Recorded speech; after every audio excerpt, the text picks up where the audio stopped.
Welcome to episode 5, Most Man. Please check us out on YouTube. Like, subscribe, ring the bell, leave us some comments, share if you like it. We're on iTunes, Google Play, Spotify, iHeartMedia. TheMostMen.com is the website. And then we have jointhemensclub.com also that dovetails into the Most Man website. So, like we were talking about, what we were talking about last night. Hey, I'm back over here. Hey, folks out there.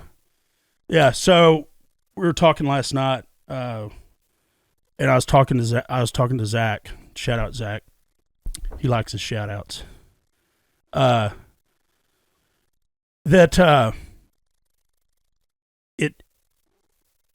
just for what we talked about, but me and Zach talked about a bunch of other stuff. We had a long conversation. But I wanted to kind of real quick redefine.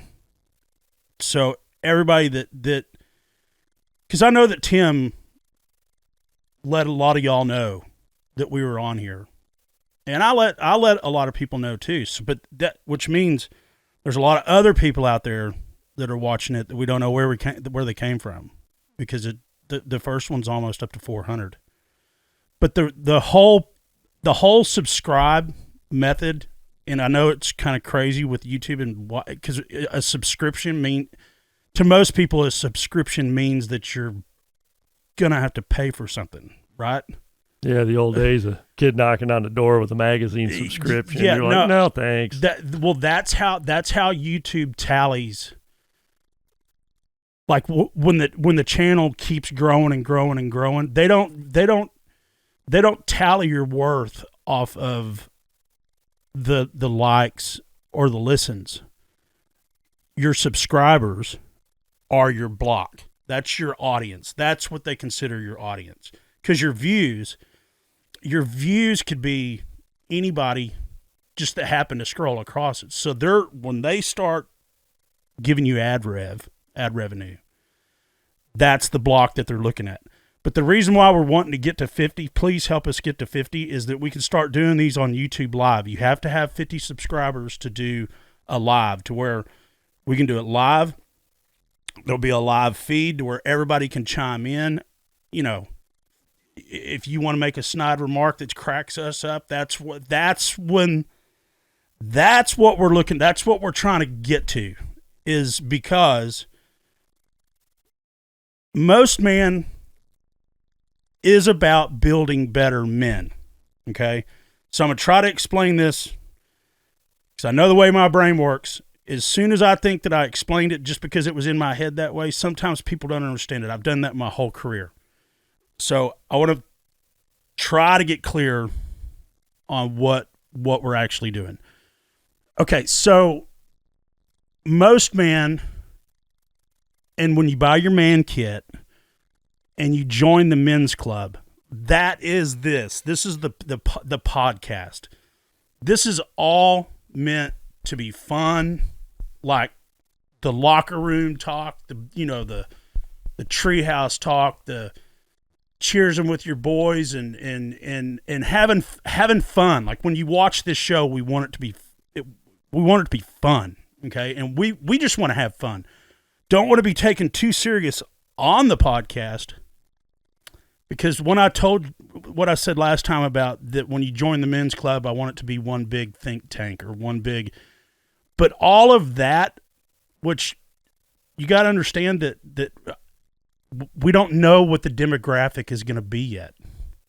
I don't know if I don't know if we're going to gravitate to the younger crowd, or is it going to be the midlife, the middle-aged people, or because people your age, y'all are on the downhill, man. Y'all aren't wanting to be preached to.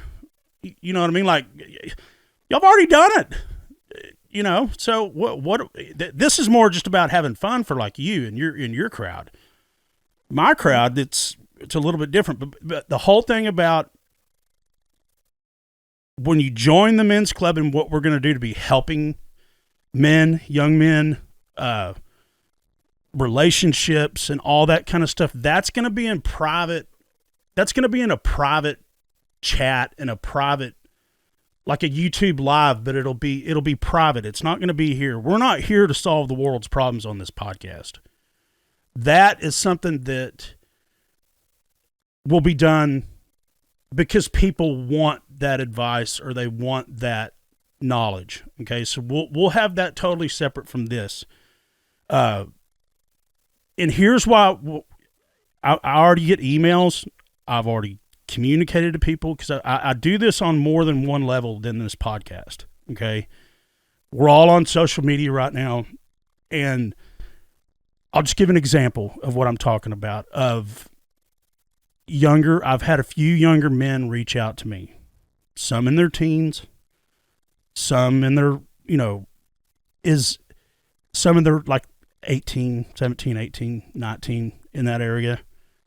Well, a lot of these young men, they don't have dads, or they don't want to go to their dad. They're scared to go to their dad because their dad's going to be like, "Oh, you went, pull your boots up, man. Pull boots. Here you go again." Yeah, no, they don't want to go to their dad because they get ridiculed, and or the dad's an alcoholic and he's like, "Y'all get the hell out of here with that problem, you big baby. Just man up, get off the internet." And so they don't have anybody to talk to or that they feel comfortable talking to. So it is real. Yeah, that's a lot of dads' go-to line. Quit playing video games and get off the internet. Go get a job. That's like the cure-all, end-all, beat-all, because that's just such a blanket. But it's because the kid's never been paid attention to before. And before we jump off into that rabbit hole, because that is a good topic. But I just want everybody to know that the podcast, this is meant to be. It's meant to be fun. We're going to do some to where, because when we drink, that's when we start going off into rabbit holes. So we want to be taken serious. I want to be taken serious. Tim wants to be taken serious. But when there's alcohol involved, it's easy to get sidetracked. And like I said last episode, it is so easy for these things to run over an hour and a half, 2 hours, and we've got to be mindful for that because people don't have a lot of time to dedicate to it. So we got to get on point on these things quickly. So again, this is all meant to be fun. I don't want this podcast to be like we're preaching to our audience, because if they're watching us because it's fun, we don't need to be preaching to anybody. I'm 45 years old. You're 60. Your crowd, if they stick around and listen, or they're going to listen because of you. But I'm just saying, I don't want to sit here and listen to a 45-year-old. I'm a pup to them. You know what I mean? But in my generation, I've accomplished, but you see, your generation doesn't want to listen to a 45-year-old guy go, "This is what you need to do to solve your problems." They're like, "Kid, I'm on the I'm the sun's at my back. Okay, just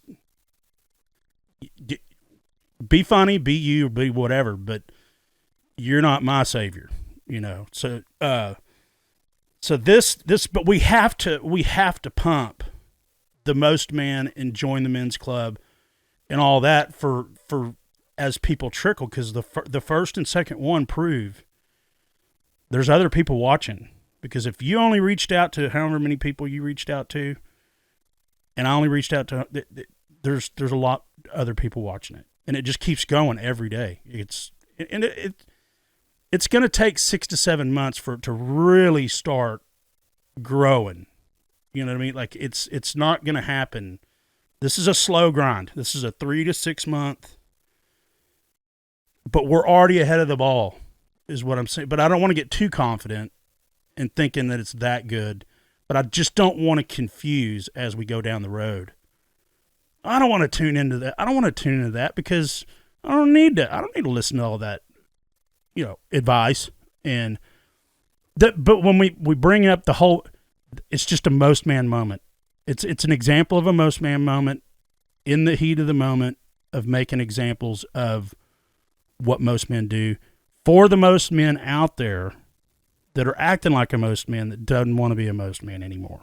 And that's what's funny about our stories. We'll be talking about something that happened, and it's amazing how you're like, oh my God, it's a most man moment, you know, that somebody involved in the story is pulling a most man, but I never really looked at it like that. And, you know, that always just fell under, yeah, there's people like that, or, you know, you'll have that, or da-da-da. But to actually all these stories, and then you look at the common denominator in there, and there's one guy that, like, he took control, and he was like the last guy to take control. You're like, there's a most man. He doesn't know what he's doing, and he's announcing, you know, he's on it. And there's a common theme in a lot of these stories, but we're not set out to point any of that out. It's just when you're telling a story, and then it's like, oh my God, there's a most man moment right in the middle of it. But here's the thing, just the certain amount of people that have reached out to me so far, like through email, and they actually want to pay just to talk, just to have somebody to talk to. You'd be shocked. That's what I'm saying. Your crew that you run with and my crew that I run with, we don't need life advice. You know what I mean? We can talk to each other. We may have needed it years ago. It's too late. Yeah, but we don't need. We've overcome. We've blazed our trail, and it's I'm in a comfortable spot. Could I be in a better comfortable spot if I did stuff different many, many years ago? Probably. Yeah, but I'm happy where I'm at. So, you know. Right, and that's what I'm saying about the mastermind and the think tank in the men's club, is that for the people that actually want that advice or knowledge, they have a place to come get it for cheap. You know, this podcast is not a money grab. Like, down the road, if I make money off commercials and all that kind of stuff down the road, fine. If it's worth the crap, it'll take care of itself eventually. Exactly. And I got time. Yeah, exactly. And so this podcast is not meant to, but I am going to pump. JoinTheMen'sClub.com. Get your man card, get your man kit, get your balls back, come on, let's go. You're in the men's club now. Now you're with your boys. We're here to have fun. We all got our man card, and when you're at the golf course going, hey, you missed that putt, and it's like, hey, calm down, don't you be bitching at me. I got my man card. You don't talk to me like that. Yeah, you leave a putt short. Does your wife play too? I got a man card. Yeah, where's yours? Yeah, so that's what the band kit is all about, is just to have fun with it. And nothing but fun. It's not meant to be taken too serious, but the men's club is just it's just a place to be with your boys and your guys, having a few beers or just having some fun, and if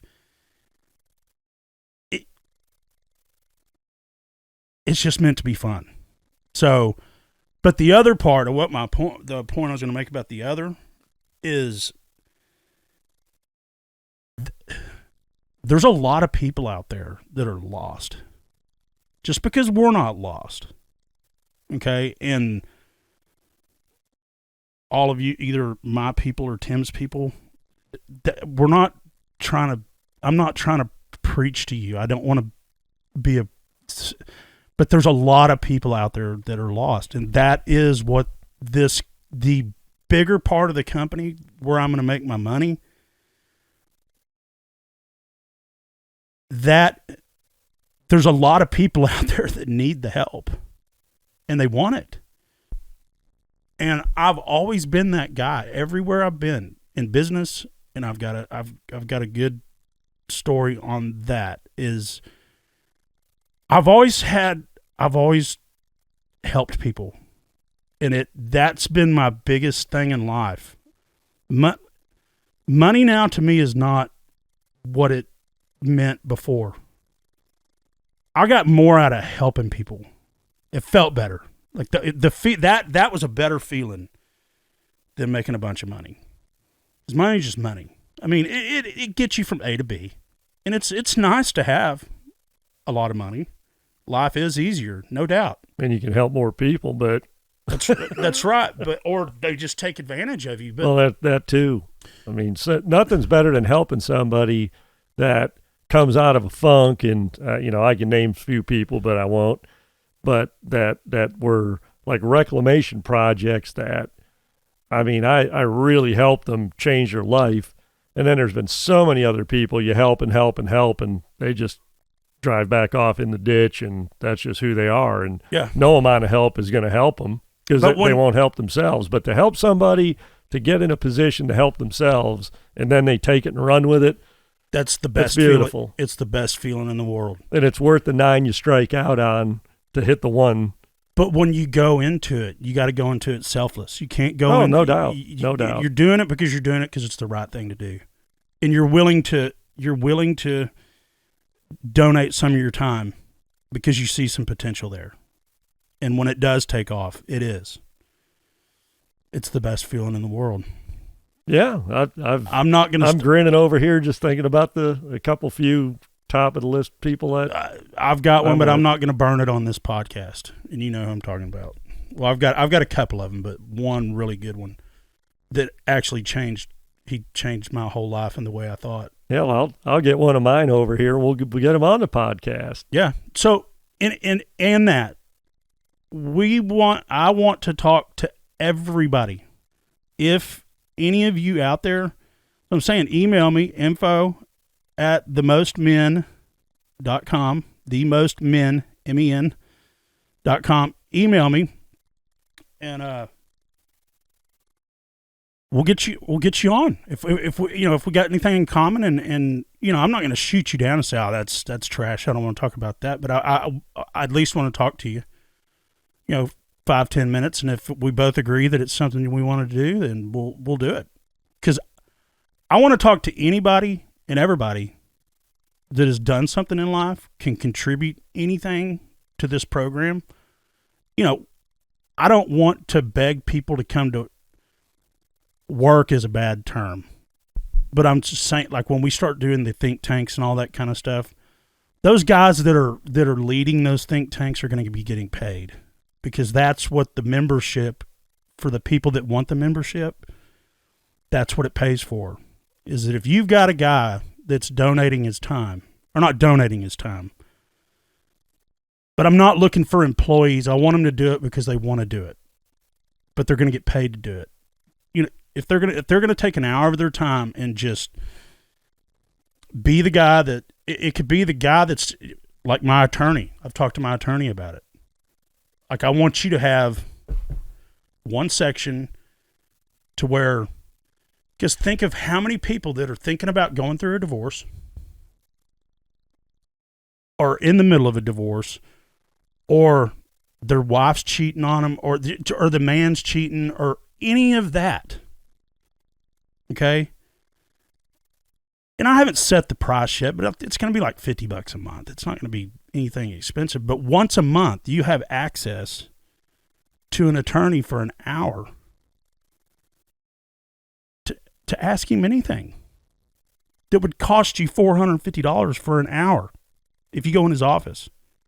That's how much they charge. Yeah, and you got to set an appointment and all that crap, and and when you're in his office, time is money, man. Those attorneys, believe it or not, even though they got paralegals, those guys are busy, man. They've got a lot going on. There's a lot of shit people that are in, and their deadlines matter. You know what I mean? They can't miss deadlines. So time is. I don't have time for my attorney does it to me all the time. He's like, Mark, get to the point, because he doesn't charge me like he charges everybody else. We're friends, but business is business. I mean, it's still business. And I want him to get paid for his services because he does me a damn good job. Shout out Chip. But it's things like that, or a CPA, or a guy that's built several businesses. That could be me, or I don't want to name people in your list out that don't want to be named, but I'm just saying there's people out there that have actually done stuff, and they've got good advice for, let's say that there's 100 people trying to start a business. And they don't even know where to start. They're just trying to figure out how to tie their shoe. They don't even know how to get a DBA. You see what I'm saying?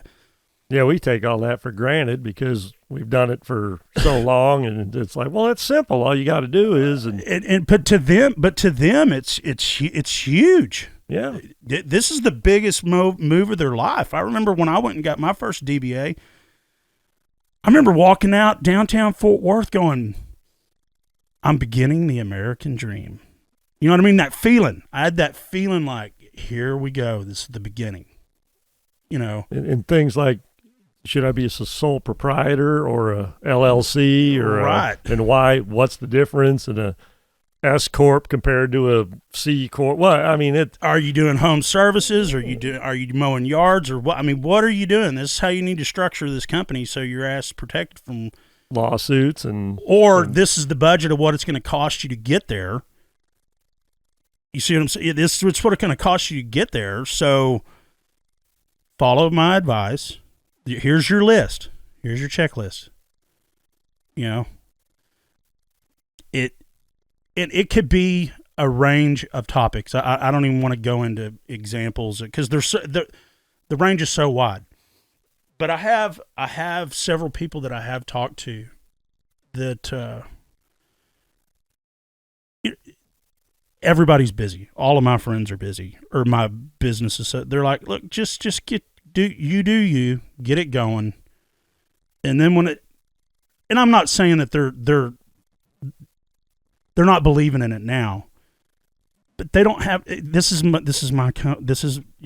That's your company. You need to build your company, and then when it's time, not that I want to jump on your coattails when you get it going, but I respect that, is what I'm saying.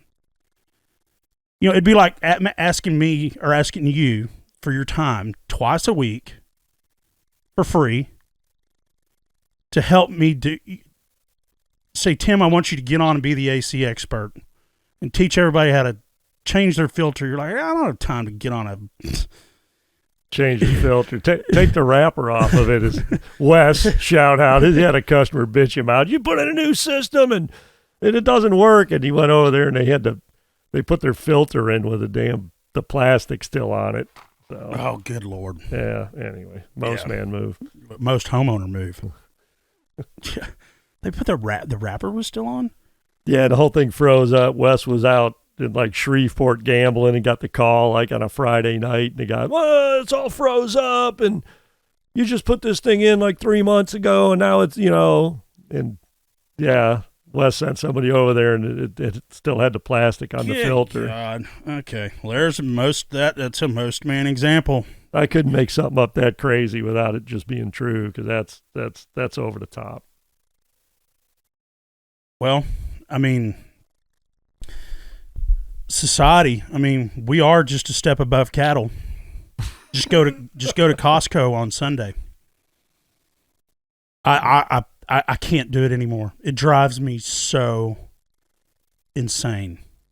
Well, you're self-employed. Go on a Tuesday. No, I do. You got to live your life backwards. But I had to go. I had to go this last Sunday.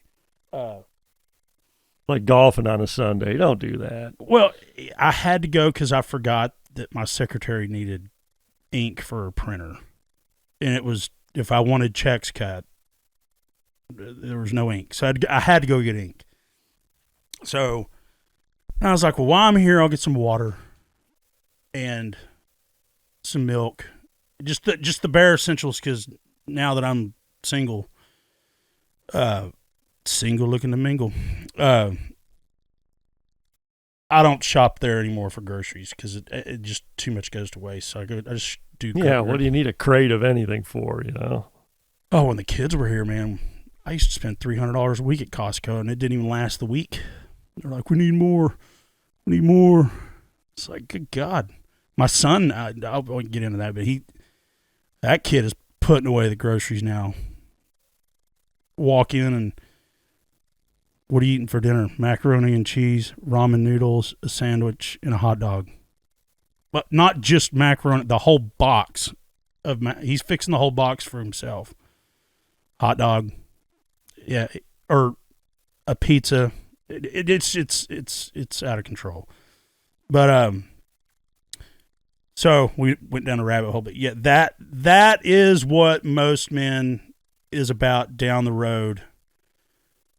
So we do have to pitch that, and I got to keep pitching it. So, but I won't try to waste everybody's time with it. I just want to make sure that the message is, it's just to continue, because what we'll do is we'll cut short clips of this and throw that out on YouTube, to where if they like the short version, then they can come back and watch the long. Because I understand nobody has 3 hours to sit down and listen and watch a podcast. And I don't know anybody anyway.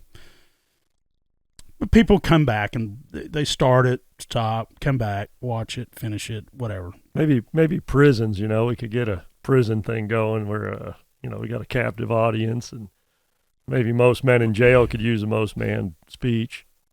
Oh, dear God. There's no... Speaking of jail, listen to this. All right. I think I told you about it, but when I was going through all those lawsuits, when I had to shut the company down, I was going through a massive amount of lawsuits.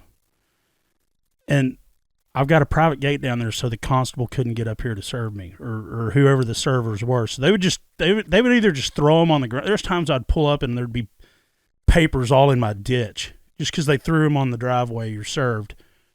Well, there was one that I didn't even know I had.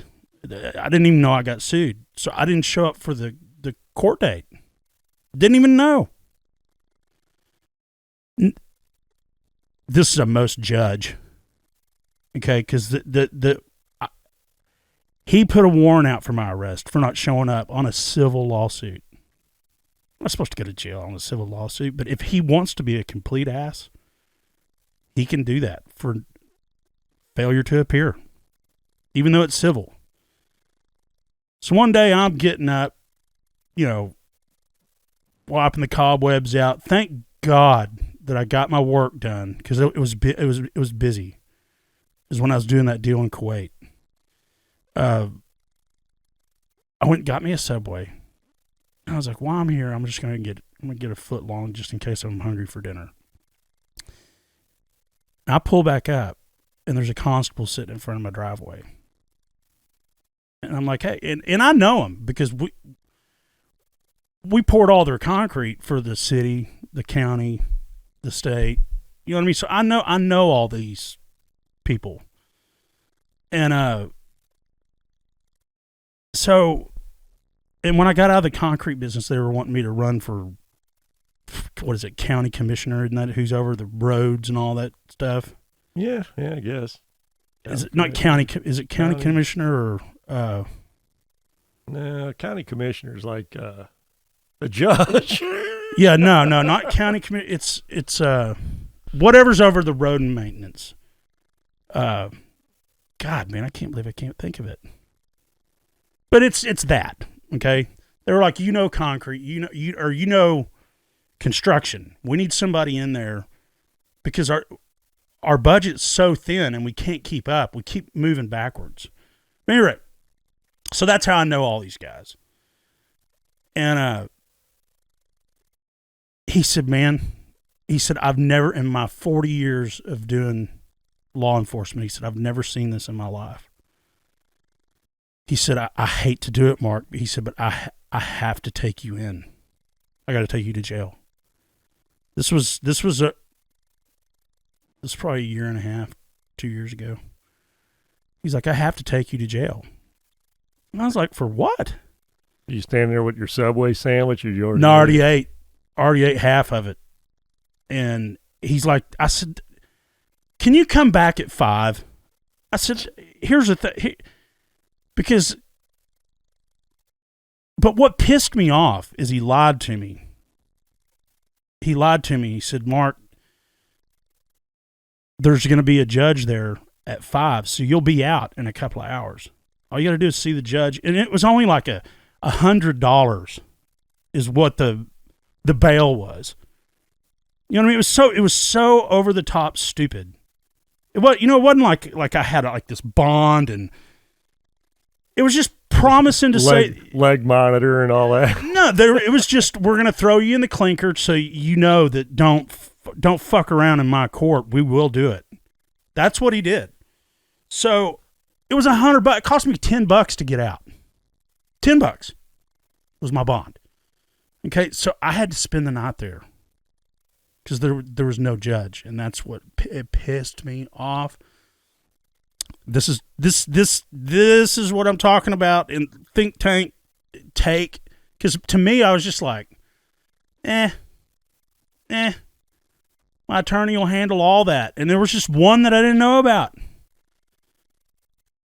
So I'm going to speed through the whole thing. But speaking of that, there are no shortage of most men in jail. There was like 20 of us packed in this little holding cell. And, man, I haven't been to jail since I was a teenager. Just, I got a DWI or, I think I went a couple of times, but I'm just saying, when you're younger, it's a lot different. It's like, yeah, man, I got, not that you got it out of the way, but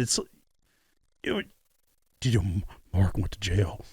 And it's like, yeah, you getting a fight while you're in there? Nah, man, nobody mess with me, You know what I mean? It's just, it's a rite of passage with your buddies. Yeah, it's not cool, but it's like, yeah, it's cool with your buddies, but it ain't cool, but it is. Yeah. So this Hispanic guy, now, when I tell you we were asshole to elbows, I sat on this, there was only this much space on this bench. Just enough for me to get my ass on there. Okay? And everybody, they were shoulder to shoulder on the floor trying to sleep and do all this stuff because it went into the night. This Mexican shit his pants so he wouldn't have people sleep by him. That's a bold play. It worked. But just the people that were in there, I was like, oh my God, I cannot believe at 44 years old, I am in here, cooped up with these fucking lunatics. Because after they finally separated us because all the drunks started coming in. You know what I mean? So what happened was, and the reason why I'm going into great detail about this is because it was so ludicrous. So I'll speed it up. It was fucking horrible. I mean, it was the most degrading. I've never felt so small in my life at today's stature. It's like, oh my God. Next morning, 10 o'clock, everybody go get to see the judge but me. Because nobody knew why I was there. They were like, what are you doing here? When I got there, they were like, what are you doing here? This is a civil matter. This is not a criminal matter. Which civil means business, if anybody out there doesn't know what civil is, but it's a lawsuit, not criminal. So they call everybody but me, and I'm like, hey, what's up? And they're like, well, we don't have any paperwork on you. You're just going to have to sit here till we figure out what to do. I was like, well, how long is that going to take? And they were like, it could take weeks. We don't know why you're here. This is for Denton County. You're in Parker County, okay? This has nothing to do with us. This is all Denton. Like, we're going to figure out a way to get you to Denton. And I'm just being told that I'm going to be there till 5 o'clock. Otherwise, I'd have said, you're going to have to shoot me. I'm not going. Because I did tell him that at first. I said, man, this is bull. You can't take me to jail over. And he's like, Mark, I have to take. He's like, don't. And I said, you reach for your gun. In my head, I was like, you ain't going to shoot me over $100 fine. I will drive my truck through, I'll open my gate. Private property at that point, and you can sit out here as long as you want to. Okay? So you can be in jail in your own house. Damn right. Eat the rest of your sandwich. Yeah. So he's like, don't make me. He's like, I got to take you in. But he lied to me. He said, you'll be out by 5. Because he's like, now judges, they come in and out. They're not just showing up in the morning. They rotate. So there's always one coming in the morning, one coming in the afternoon. So you'll be out by 5. Because the judge is in his precinct and his office. Like, they all share the same office. Like, the courtroom and all. But fast forward.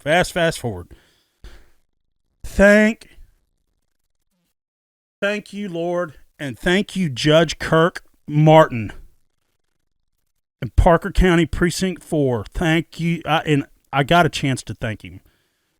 But he stayed all day. I had to stay all day. But he stayed all day to make sure he got me out.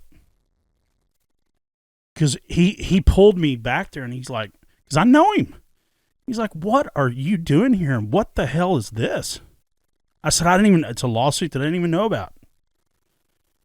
And he said, well, here's the thing. He said, here's what you got to do. He said, I had to wait to talk to the other judge to get his approval to let you out. But all you have to do is just go show up for court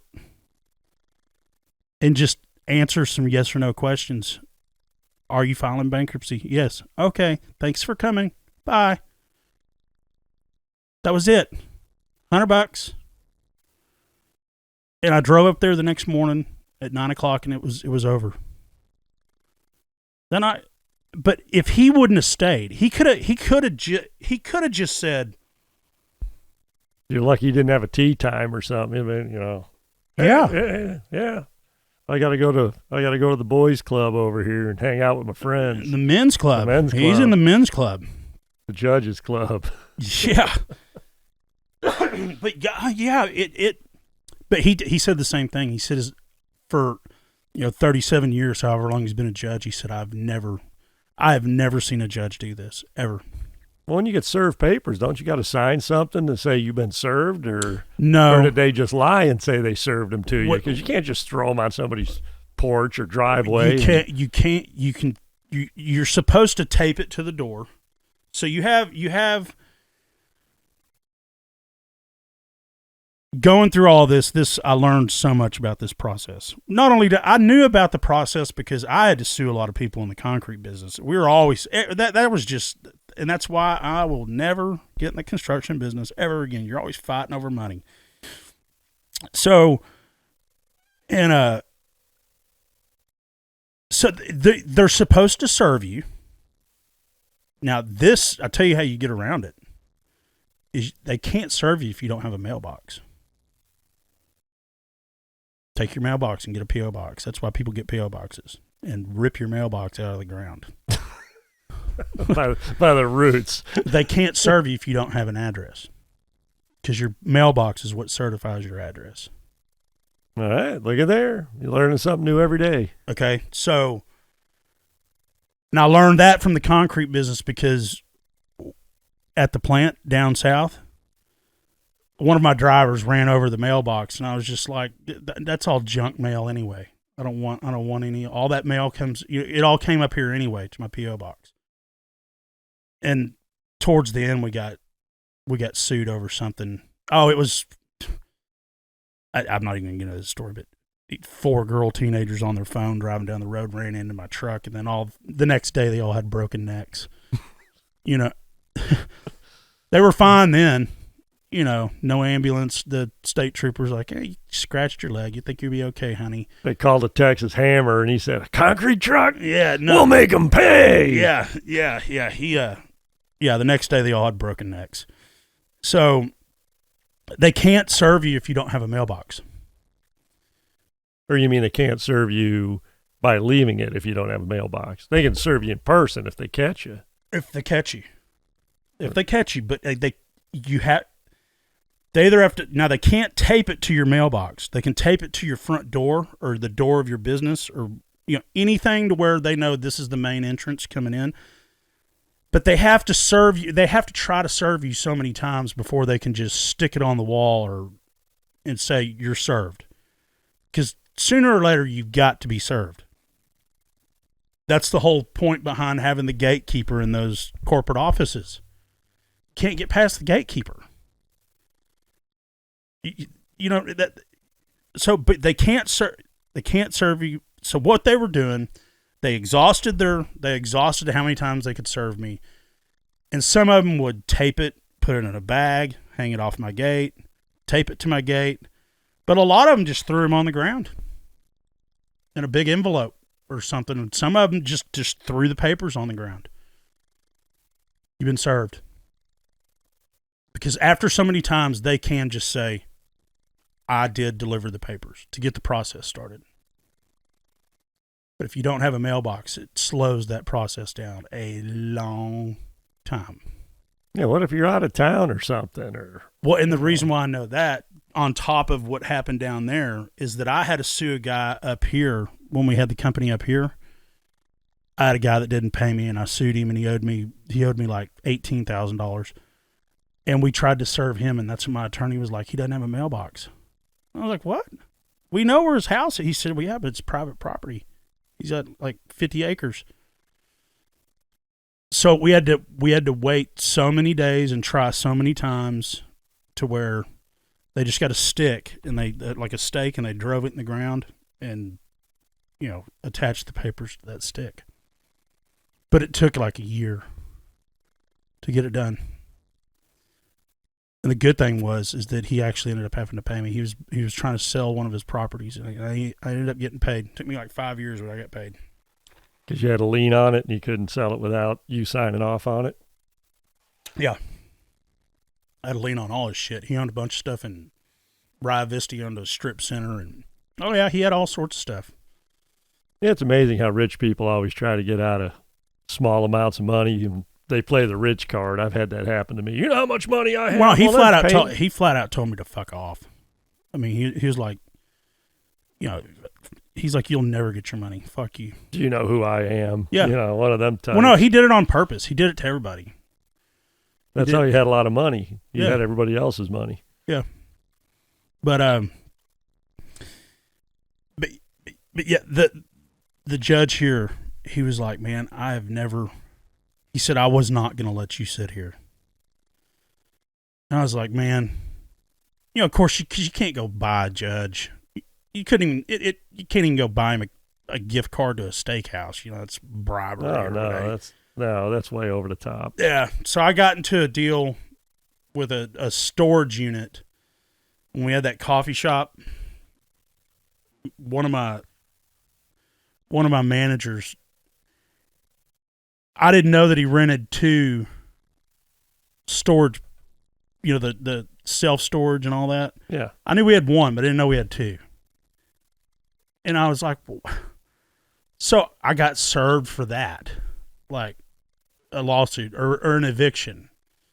And so they're kicking you out of somewhere you didn't even know you were in. There was nothing in there. there was nothing in there. So, and I didn't even know we had it. So I went back up there, and of course the attorney for public storage didn't show up, and it was the same judge. And I got to tell him then. He just dismissed it. It wasn't no big deal. But he said, man, that was crazy. He said, I really, you know, it's a different case. Can't bring it up, blah, blah, blah, blah. I said, well, let me just tell you something off the record, man. You did not have to do that. But, I mean, I got down on my hands and knees and was like, thank you. You've got a major...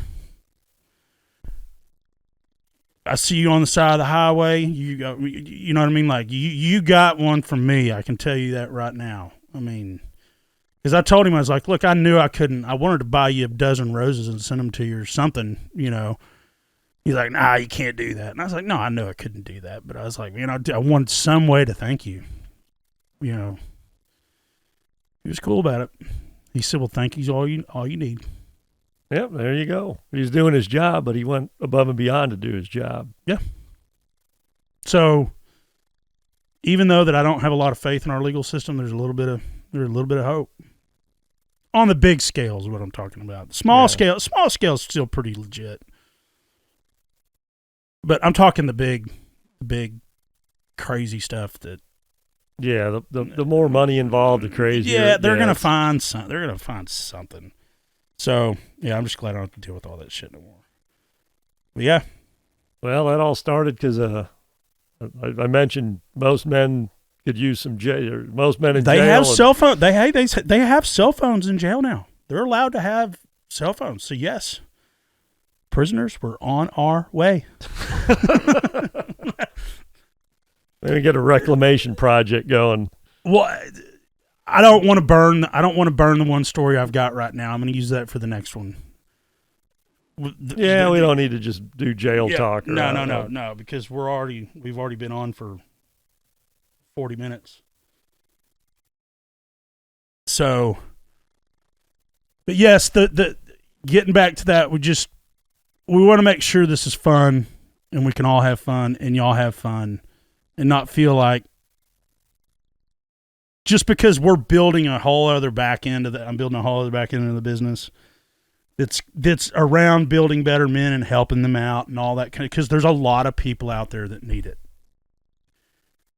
Me and you, I'm still always open-minded to listen to anybody, but my bullshit meter is here. I've got a pretty good one. But if people have got good information, I'm all ears, man, because that's how I learned all of my stuff. I don't even have a high school diploma. I learned from older people. And I'm so glad that I listened because they've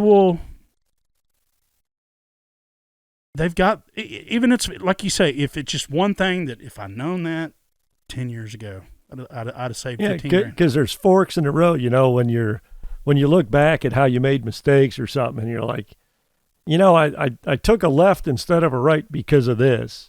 And then after that, this happened and this happened. Everything's like a snowball effect. Like playing golf, you don't get an 8 by hitting 8 bad shots.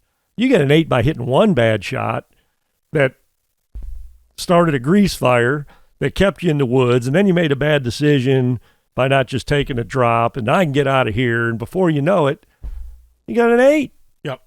When you could have got a 5 by just taking it in the teeth, taking a penalty stroke, and going on down your way. No, I can recover from this. And then you just don't. But every once in a while you do, and you pull it off, and it's like, well, I can do it again, and I can do it again. But, you keep playing with the devil, you're going to get the devil. The devil's going to... Yeah, he's always there waiting. Yeah, he's got nothing but time. Well, that's taking it in the teeth and eating your lunch. That I had a slab that went bad. Just the cement got stuck in the silo or something to where it didn't get all the cement that it was supposed to get. So it was a very weak load. But it was right in the middle of this house. So anyway, the builder, this was my first time that I had any problem. And he hadn't given me that much business, and he treated us like shit. But that's what they do to you. They want to see if you're what your customer service is. That they do that to you up front on purpose. Are you going to take my business serious, or am I just another customer to you? Because why am I going to switch from a supplier that's treating me good, but my service is shitty because they're so big or whatever, right? So he gave us a shot because they were a big builder right down the road from us. And he called me, he said, "Hey, that slab's bad out there. I need you to tear it out and report." And I'm like, "Well, why?" And he said, "It's bad. We got a bad load." I said, "Well, I don't get a chance to make it right." And he said, "No, I want the slab tore out and you're going to pay for it." And I was like, who the hell does this guy think he's talking to? And who determined it's bad? You got to get to the bottom of this before you just blindly do it. Right, so I had an engineer go out there and test it. And it was a bad load. It legitimately was. And then when they pulled the cables, it would have busted because it was right in the middle of the slab. So they put some freaking PSI on them. Some tension on those things. So I call one of my friendly competitors because I was like, you're just going to tell me how I'm going to spend my money? I don't think so. But It's common. He's like, Mark, sometimes you just got to eat your lunch. He said, you got a bad load, it's a bad slab. He said, that's what we would do. Tear it out and give them. You lost the first $10,000 worth of concrete, and you're about to lose the next $10,000. But it buys respect. And do you know that he gave us all his business after that? We made hundreds and we probably made a couple million off of him. Because he was that big of a builder 4 or 5 miles down the road from our plant. Yeah, he was probably wanting to use you anyway. He was like, yeah, I hope this guy don't screw this up because this would be good. Right, because he had so many subdivisions going on. They were all big slabs too. You know what I mean? They were big. Because like you said, you're in the trucking business, so if you only got to truck it 5 miles up the road, it's better than trucking it across the county. Exactly. Yeah, you want all your stuff in your backyard. So, yeah. Tires are expensive, so 5-mile trips are better than 20-mile trips. Yeah, but they'll find a way to cut through some scrap yard with a bunch of nails in it, taking a shortcut. Listen, I had a driver. His name was Eric, and he was a known binge meth user, which in those truck drivers in the mixer game, and especially the county that we were in, it's right on the border of the meth capital of freaking Texas, okay? Hood and Johnson County. That is the meth route of Texas. I mean, they got like a sign entering, Yeah, welcome to the meth capital of Texas. Yeah, going green, yeah, we're green certified and meth, don't forget about the meth. Yeah, we got green clean meth. Made with solar panels. Yeah. We cook meth with solar. All organic materials. Jeez. Yeah. Good for everybody and non-GMO. You're killing me. So this guy fell asleep driving down the highway and rear-ended an old lady. Thank God they were going. Same direction anyway? Yeah. But he fell asleep. Driving down the road, down 377. Boom. God, it didn't hurt her or anything like that, but just that's from. Shout out Johnny Piano. I feel sorry for you. I know you're in it, baby. Yeah, Johnny probably weeded out all the meth heads though. Well, he's dealing with a different pool of drivers. His drivers were actually good. Like when we first got started doing all that stuff, he had a good crew. Well, he's downsized a lot too from the old days, so I'm sure if he kept the cream of the crop there, he's not forced to have a body in a truck. He can decide who's in his truck. Well, we did too. But it's that's not the sexiest job in the world, is driving a concrete truck. And believe it or not, it's pretty stressful. Because you can't stop those things. They're heavy. I mean, I remember, I drove them for a little while when we were first getting started because the market tanked. I got in the concrete business May of 2008. The worst construction industry crash we've ever seen, and I dumped all my money into the concrete business. Go field.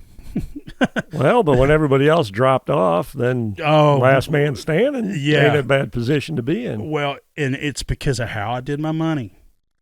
I acted like we were going broke every day. My dad used to be like, can I have $20? I'm like, what do you need it for? Beer. Buy your beer, but I'm not buying your cigarettes. So I gave you $20 last week. What'd you do with it? Yeah. Would you waste it? No, so yeah, then it was just rocket ship to the top, man. I mean, it was like wild. It was like riding 5 wild broncs at once. It was insane. We went from 7 trucks to, in 2 months, we went from 7 to like 35. That was just the initial. And I just closed my note with the bank because we we had got to the next level, and I had just closed my note with the bank, and that's what I was saying on the last one. Is that's what he said, next time, Mark. I said, I didn't know this was going to happen. When you go to your banker, young guys out there starting a business, if you're getting a business loan, get all you can get. Plus, that's what he told me, get all you can get plus some, because that's when I can give it to you. When you want it, that's when you want it. When I can give it to you, I can give it to you. But when you want it, that's when you're not going to get it. It takes time. Financials, blah, blah, blah, blah, blah, blah, blah, blah, blah. So yeah, and when you want it, that's another way of saying when you need it. Yeah. And needing it's a lot different than wanting it. Yeah, exactly. You want it up front when you're getting started. You need it when you tried to do everything and you burn through your resources, and now you're down to, well, I just need this little, waiting for all these payables to come in, and I'll just get me a quick little loan. There ain't no such thing as a quick little loan. Well, thank God he was good, because he did every time I got a loan. He was like, all right, the first time he was like, all right, I'm going to give you another $250 for cash flow, because he could always use my land because it was paid for. He could always use my land as collateral. You mean the plant, where the plant was? Yeah. So we owned the land and the shop and all that free and clear, and it wasn't the businesses. It was in another personal entity. To where, yeah, I could use that as collateral without coughing up cash. And equipment, I could get loans on equipment all day long. So he always used that to justify. Then they like giving you that extra money because, A, you're paying interest on it. We're comfortable at the extra money, and we're fat and happy. Yeah, and it keeps you from cratering. But what they saw me do, which a lot of people don't, is every time that he gave me that amount, like when we first started, he gave me like $120,000, and to me that was a lot of money. But that was my broke point. If I hit 100, that meant we were broke. We weren't spending any money. That's how I ran the company. Yeah, because you got the bleed, because you got to spend money, insurance and, just the recurring bills. So you just didn't spend any money any more than the bleed. Yeah. Rich and I call it the bleed, the black hole. Well, but I considered myself broke at that level. Then it went to 250, then it went to 500, then it went to 750. And that's why when I sold, the business was so attractive, because they were like, what are you doing? Yeah, where's the baggage? Yeah. Everybody's got baggage. Where's the baggage? Yeah, but our debt was so low, because we always had buying power. I just lucked into it. It's not that I knew how to do it, but I kind of figured it out once it started happening. I started figuring out that banks were like, whoa, you cash flow really, really well. What else do you want? They had no problem loaning me money, because for years, those balances just kept going up and up and up. It wasn't doing this. Or it was. Yeah. So we never had, they were like, well, just fax over your bank. And they were like, oh, yeah, no, what? Do you want two? You want 2 trucks? So, because those guys at where we bought our trucks from, all those banks, they've got bankers lined up waiting to finance that truck for you. You're not using your bank's money. Your business bank, you're using Wells Fargo, Bank from. They're just in that. They're in the trucking industry. They're loaning money on trucks because they know they got a shelf life. Yeah, but also if you've got your own bank and you can come up with the money, they magically got to give you a better rate than if, you're just in there going, I need to buy a truck and I'm broke. And, well, you don't get the same rate as the guy who doesn't need, I don't need you to finance this truck. But when they want to finance that truck, magically, you get a really nice competitive rate.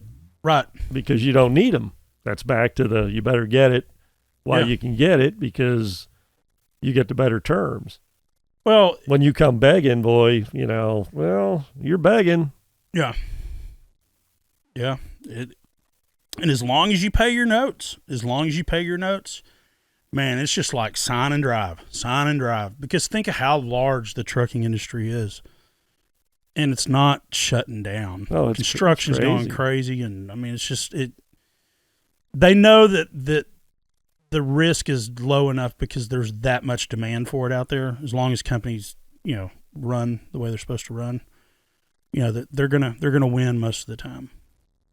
Heck, when I'm driving out to East Texas, out I-20, it's there's as many trucks as there are semis than there are cars.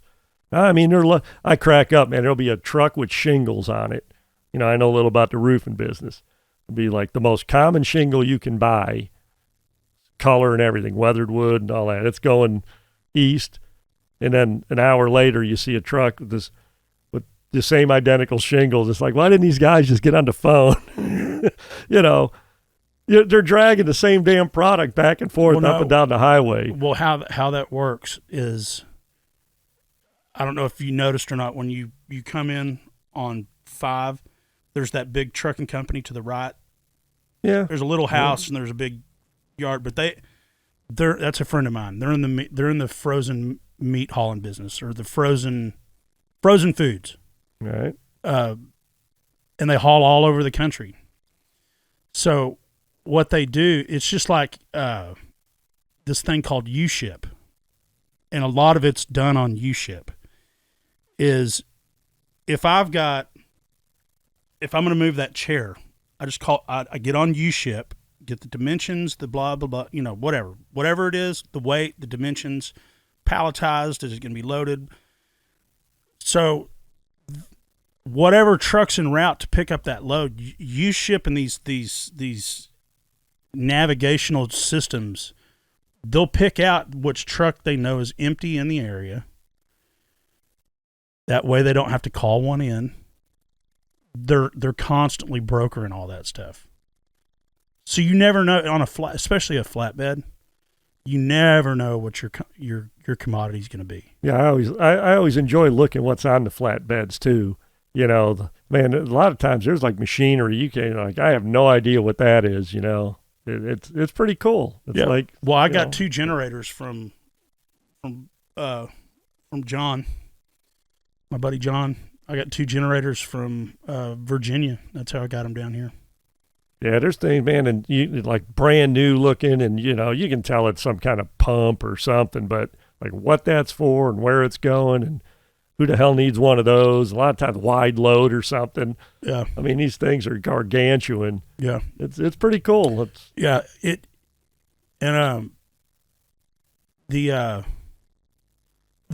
guy that brought me my generators, because they didn't take up but maybe 10 foot of the front of his trailer. I bet you he made, because Boom asked him how many stops he made. He said over 20 between Virginia and here. That's how many items he picked up and dropped off along the way. And he's an independent trucker. So that's why you got all these guys saying, I'm just going to buy me a truck and get me a flatbed and go over the road. That's what they're doing. And they make a lot of money doing it. Yeah. I know people that lost their ass doing it too. Well, it's not as... Especially when diesel goes to $5 a gallon. Yeah, but that's all factored in. But I'm just saying, that's what that freezer company does. They can pick up a load of steaks from Fort Worth, and they're delivering it to the Kroger's all up and down I-35, or you know what I mean. They've got it down, and man, you want to talk about some people that have made some money. Those people. Because I met him back in the chimney days, and I went to his parents' house to fix the fireplace. Good God! Well, there's a way to do it right, and there's a way to do it wrong. Well, this old man was so cool. The highway's littered with people who have tried and ground out a living, and that's about it. You want to talk about a guy that started from nothing? This guy was one of those. He started driving a concrete truck in Vegas when they were doing the as they repair. But what's the name of that dam? Oh, on the Arizona-Nevada border there, Hoover Dam. Hoover Dam, yeah. He poured a lot of the concrete in the Hoover Dam and the infrastructure that they were doing around it and all that. But he was in the old days to where that barrel was turned on a chain instead of hydraulically. That's how old. But he was like, look, it was to the point where me and my buddies, we'd split a biscuit and work all day and then split another biscuit. And he said, we were dirt poor. And he said, that's all he's done is trucking. And he made a bloody fortune doing it. His house was one of the most impressive houses I've ever been in. And you'll never find it. He's out in the middle of nowhere.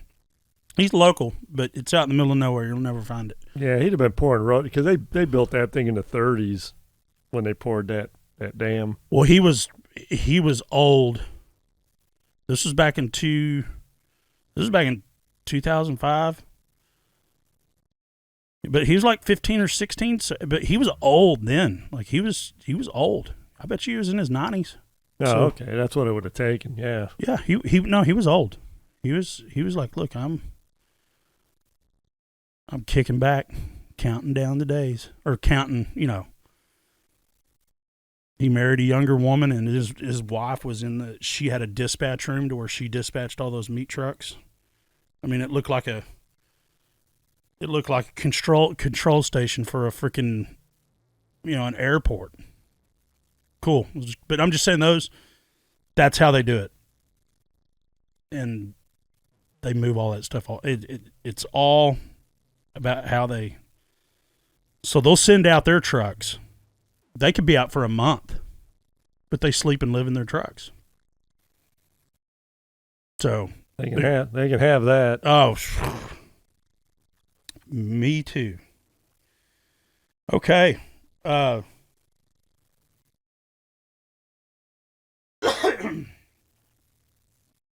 Okay. So what's the word? The word, you got anything you want to hit on? Because this one, we got I think we got the point across. Yeah, I'm under control. Yeah. I don't think we need to go winging off into anything else. No, that's the point that I wanted to make on this is that there's several departments of this company, and I don't want the podcast to become boring and confusing. And this is the men's club. Now there's other departments of the men's club of where we're going to help other men. And I was going to go back to the kid and the father. This kid called me. I'm not going to name his name. I'm never going to name any of the clients' names, but that's what he told me. He said, man, I can't go to my dad and talk to him about anything without him. He's treated me like that my whole life. Like, I'm stupid, and he's like, I can't talk to him. I love him, but I can't talk to him, and it's like I let him down every time I go ask him something, and it's sad. Because there's a lot of kids out there, especially my kids' generation. That's what I was saying about my son. My son's super smart, and he's got friends that were shoved in a corner with a Nintendo and forgot about. You see what I'm saying? Oh, he's just playing the PlayStation and he's not bitching. Buy him some more games. Yeah, Yeah. Get him some microwave popcorn and buy him some more games. He's shutting up in there. He's not. Yeah, just let him soak up that TV. And then there's this other set of friends that are, their dads raised them the way I raised my son. Is you're not. I'm not going to make you go pour concrete, but you're gonna learn how to work. I mean, but I never had to ask him to work. He wanted to learn how to mow, weed eat, and I paid him to do it. So, but there's grown men out there that have just they've been decimated. And that's what I'm saying. All of this of what I've gone through, if I wouldn't have planned and responsible, being responsible and planning my money and how I set myself up. I couldn't imagine going through this if I didn't have something to fall back on. And most people don't have something they to fall don't. back They on. don't, and it's so sad because when you go through something like what I went through, nobody understands. You could tell them that's what I'm saying. I'm not going to go back into my family, but even my wife, my ex-wife, even if I could have had my attorney, she couldn't. They don't understand. They just don't understand it. And they're like, you'll figure it out. It's like, no, this is the only time in my life that I've needed my family to just support me. Even if it's just, are you okay? You know what I mean? Are you doing okay? Just want to make sure that you're doing okay. I know I have confidence that you're going to figure everything out. Just want to know if you're okay.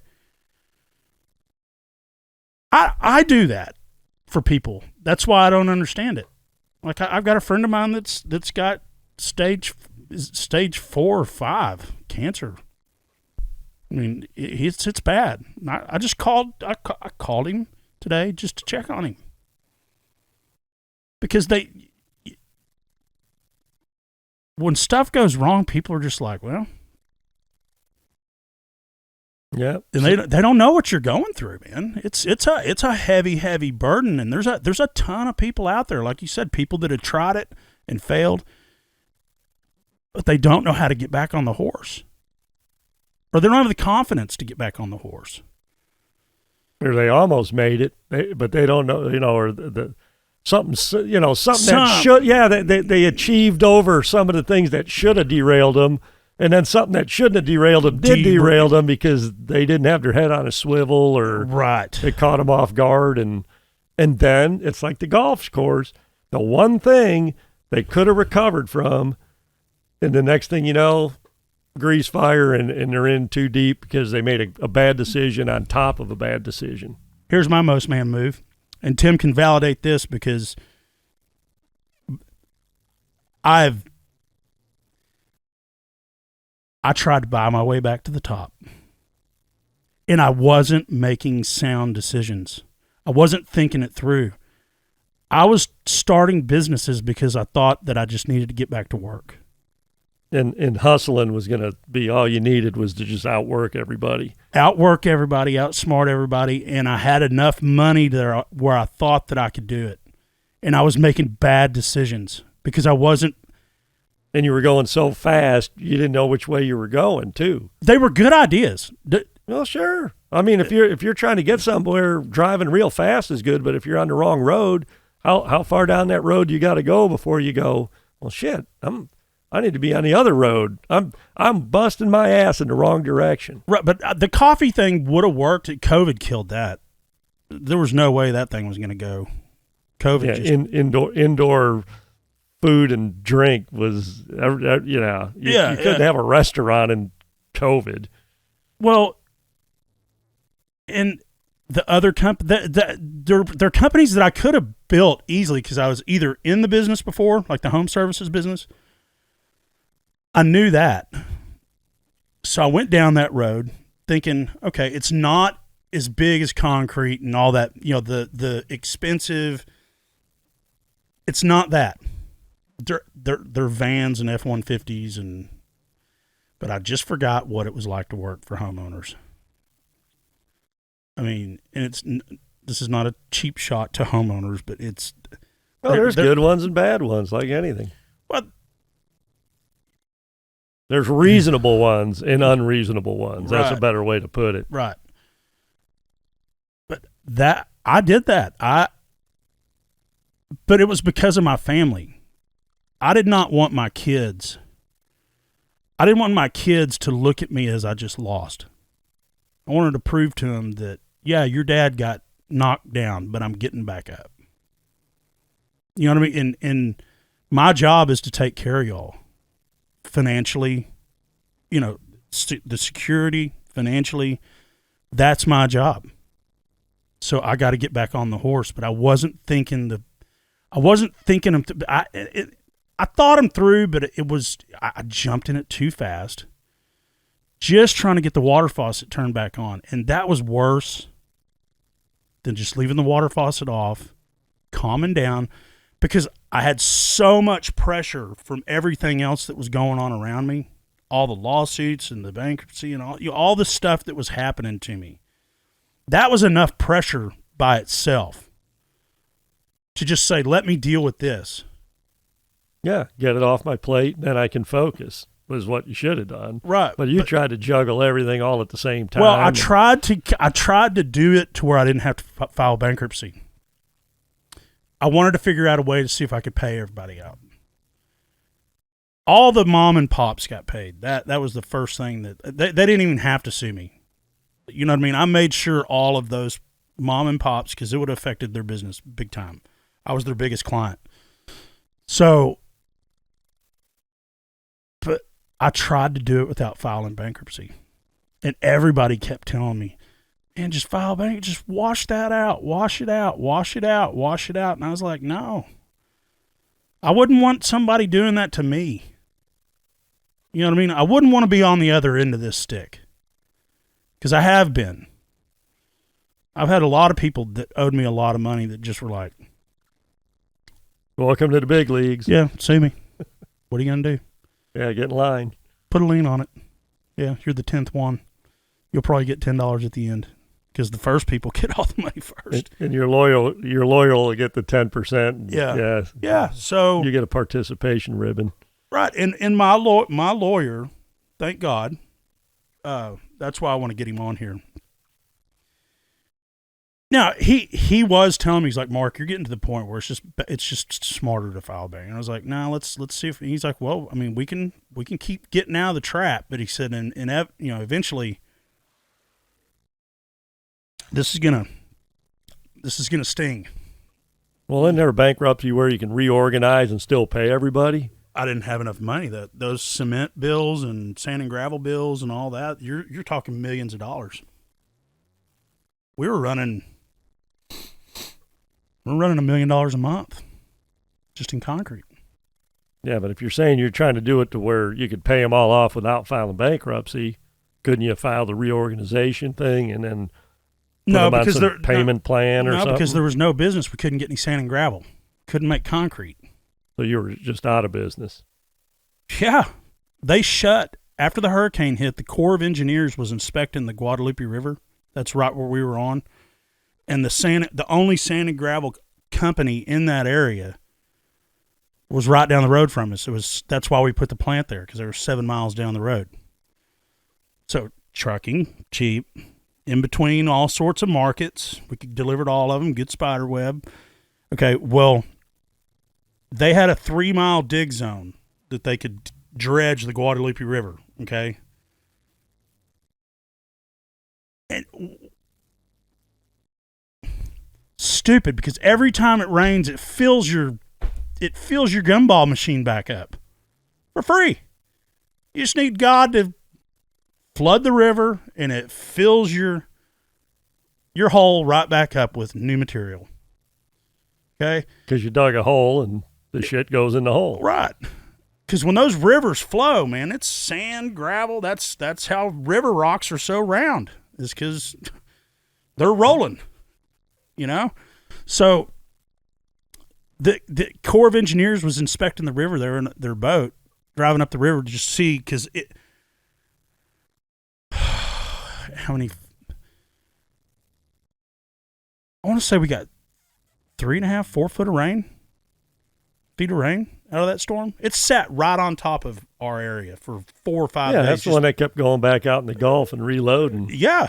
I mean, we got like... They wiped Houston out. That's the one that flooded Houston. Yeah. Okay, so they were just inspecting the river to see if it had eroded a rancher's property, or the river, just took a corner out or whatever. They wanted... Yeah, they're just doing That's their job, to understand where the water flow is. And they're driving, and they're like, whoa, aren't they supposed to be about 4 miles up the river? They were out of their dig zone 3 or 4 miles and got caught. And they loaded the boat up and went to their company and shut them down that day.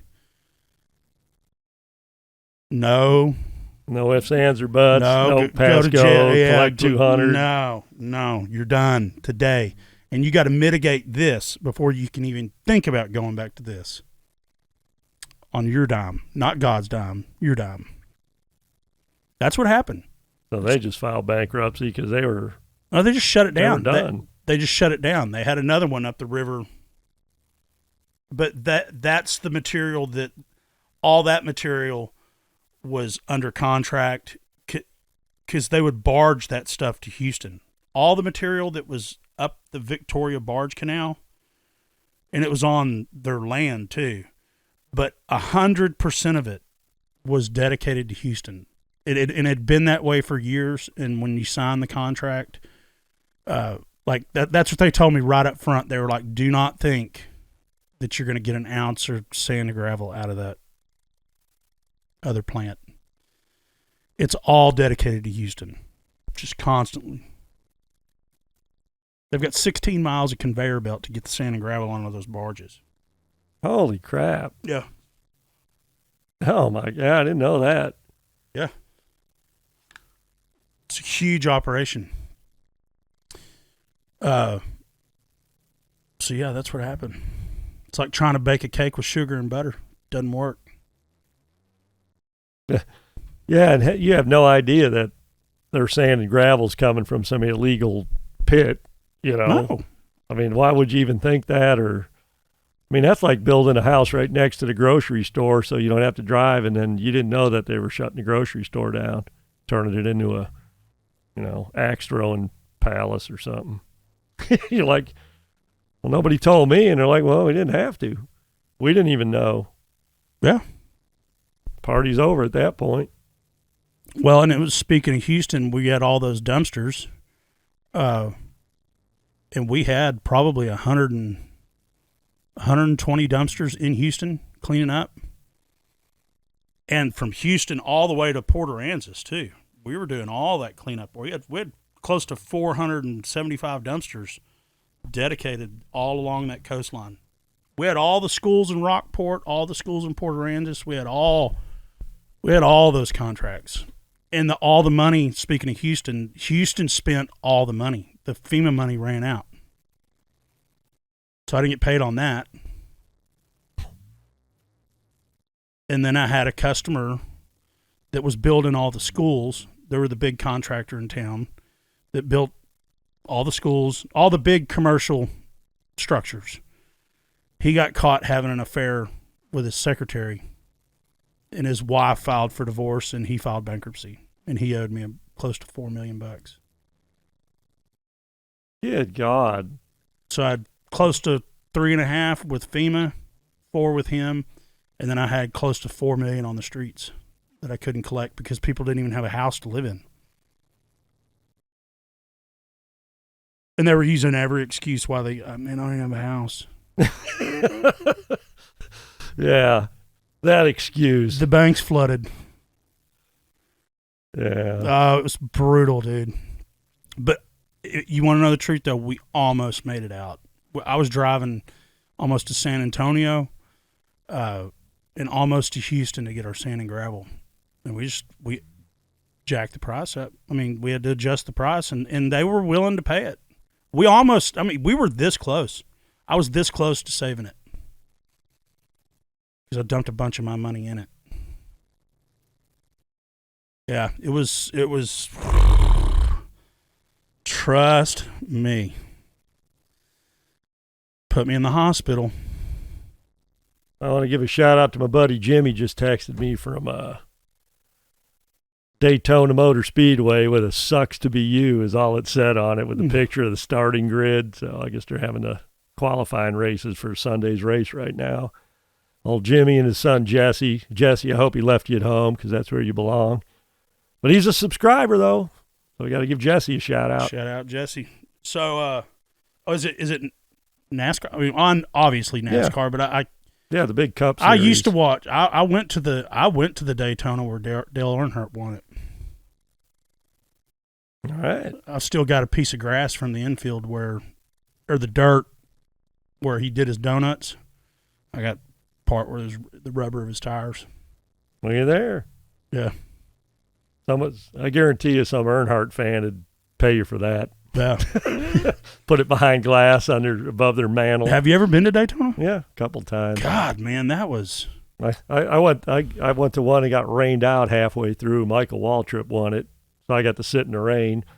I had more beer than anybody. I wanted to have a bunch of friends. The infield looks like the state of Alabama takes their house down and puts it up in the infield. You know what I mean? Like, there's a lake in there. Heck, they got a lake in the middle of the backstretch. Man, I didn't know what to expect. But we walked in, and these guys had kind of like it wasn't a podcast, but they're just sitting there talking shit to all the people walking by, drinking beer. You know, hey, nice ass, and everybody knew they've been doing it for years. Because I was like, man, people were like, oh hell, we've known them for 25 years. They're just having fun. But they had mountains of beer cans. They had been there for weeks. Yeah, and they would crush their cans and throw them out, and there was piles of beer cans. We need to just do a whole NASCAR thing. There's no time to get into all this NASCAR rabbit hole stuff. No. I was in shock. Hell, I've been to about 10 racetracks, maybe 8 anyway. I went to the Bristol dirt race last year with my son. Met some guy in the parking lot and went and shot pool at his house all night and crashed at his house. We were just going to sleep in the frickin' truck. Next thing I know, hey, Jeff, stole my cooler, which actually I left it at his house, but I accused him of stealing it. Yeah. I stay in touch with the dude to this day. I got a place to stay in Bristol. Yeah, no, it's definitely a community for sure. It's a blast. Because we ended up making a bunch of good friends there, or, not friends, but acquaintances and all that. And it was the same thing. Like I got that. I'll save that story for another time. It's a crazy story, that whole trip, but that's a good 5-minute in-depth NASCAR experience. Okay, well, let's end it on that. That was pretty good. So, all right. Give them the speech. What do they got to do? They got to like, subscribe, ring the bell, share, comment. We need comments. We want to know what y'all think because, again, I've studied this and done all this, but I've never done this before. So, comments, but that's how we grow. And the subscribe. I promise you, I'm not gonna. The subscription is what builds the company. That's what builds the brand. Okay. I'm not gonna come up with some cheesy, scheme that we're going to charge you money and all this. That's not what it's about. Or email you health insurance quotes. Or, no. Just subscribe. Even if you don't watch every episode, just please subscribe because we're trying to get to that. I know 50's not much, but it's a huge accomplishment just to get there to where we can get to the next level to where anybody that is as we grow, everybody can be involved, and I can involve y'all. Yeah, the live thing's going to be fun. Oh yeah, because it will. Because that I can bring in phone calls and we can do Zooms. Or they can do it off their computer. Like we can bring in a guest right off their computer and we can talk to him on that TV. Yeah, that'll be out of control. That's what we want. We split the screen. That I'm telling you, let's do it. It's going to be fun, people. We need 50. Come on. Yeah, well, we want way more than that, but we just need to get to that hump to where we can start. Well, once we get to 50, we'll go shooting over that because it'll be fun. Yeah. So the podcast is meant to be fun. So please like, subscribe, ring the bell, comment. We don't care if they're good or bad. It's engagement and. You don't even have to tell us the truth. Just tell us something. Yeah, but in the that'll give us topics to talk about, to where it's not that like leave a comment like, how can you fix my problem with my girlfriend? Well, the podcast isn't to do that, but if you've got something funny, we're gonna we want you to be engaged to where we can engage the audience with exactly what we're doing. You should have said that. That way they get something out of it. They get something out of it. We get something out of it. And again, the podcast is not. There's other ways that I'm going to make money. And yes, we're going to have merchandise and all that kind of stuff just to have fun stuff. But I'll get into that on the next podcast about money, because this is, I've got to make money to keep the doors going and all that. And it does cost money to do all this stuff. But this isn't the one, the podcast isn't a money grab. So please like, subscribe, ring the bell, comments, and you can get us on iTunes, Google Play, Spotify, iHeartMedia. Website is themostmen.com. And we also have jointhemensclub.com that dovetails into the Most Man website. And it's the most men. Not most man. The most men. Yeah, themostmen.com. All right. Y'all have a good day. Great. Good seeing you again. Bye-bye.